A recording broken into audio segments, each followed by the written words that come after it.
Praise lord, welcome to the channel. ఆయన Jesus దేవుని మహాకృపను బట్టి అందరూ క్షేమంగా ఉన్నారని ఆశిస్తూ ఉన్నాను. ఈ దినం దేవుని వాక్యం ఆదికాండం 33వ అధ్యాయం 11వ వచనం. నేను నీ యొద్దకు తెచ్చిన కానుకను చిత్తగించి పుచ్చుకొను. దేవుడు నన్ను కనికరించెను మరియు నాకు కావలసినంత ఉన్నదని చెప్పి అతని బలవంతము చేశాను కనుక అతడు దాన్ని పుచ్చుకొని. ఈ దినం మనం ఇజ్రాయేల్ జీవితం నుండి మరొక విషయాన్ని ధ్యానించబోతాము. అదేమనగా, దేవుడు మోసగాడైన యాకోబు జీవితాన్ని తనతో పెనుగులాడుటను బట్టి ఏ విధంగా ఇజ్రాయేల్గా మార్చారో దాన్ని గుర్తుంచుకొని తనకు కావాల్సింది ఎప్పుడైతే దేవుడు దయచేశాడో తన అనుకున్న వారి దగ్గర దేవుణ్ణి ప్రచురపరుస్తూ ఉన్నాడు. దేవుడు చేసిన గొప్ప గొప్ప కార్యాలను స్మరిస్తూ ఉన్నాడు.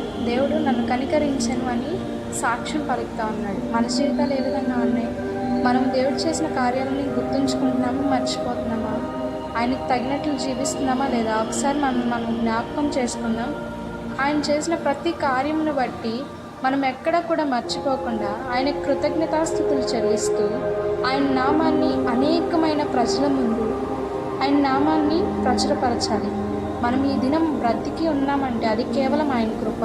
ఆయనకు సాక్షిగా జీవించాలని దేవుడు ఆశపడతా ఉన్నాడు. ప్రార్థించుకుందాం. మమ్మల్ని మిక్కిలిగా ప్రేమించిన మా ప్రియ పరలోకపు తండ్రి, ఈ దినమందు దేవా, మీరు ఇచ్చిన గొప్ప భాగ్యంను బట్టి మీకే వందనాలు. మేము ఎందుకు పాత్రలం కాదు తండ్రి, మీ కృపను బట్టి మాత్రమే మేము జీవిస్తూ ఉన్నాం. దేవా, నీకు సాక్షిగా జీవించడానికి తగిన అర్హతను మాకు కల్పించండి ప్రభా. నీతో పెనుగులాడే గొప్ప భాగ్యం ఇవ్వండి ప్రభా. నాయన, మేము పొందుకున్న మేళ్ళను ఎక్కడ కూడా మర్చిపోకుండా ప్రభా, నిన్ను మాత్రమే స్తుతించే వారంగా, నీ నామాన్ని మాత్రమే ప్రచురపరిచే వారంగా మీరే సహాయం అనుగ్రహించమని ఈ ప్రార్థన నజరేయుడైన మా ప్రభువును రక్షకుడైన యేసు అతి పరిశుద్ధ నామంలో వినయంతో ప్రార్థించి అడిగి వేడుకొని పొంది ఉన్నాము తండ్రి. ఆమెన్. దేవుడి కొద్ది మాటలు దీవించును గాక. ఇది వీక్షిస్తున్న ప్రతి ఒక్కరిని మహిమకరముగా సాక్షులుగా దేవుడు నిలవబెట్టును గాక. ఆమెన్. Praise lord.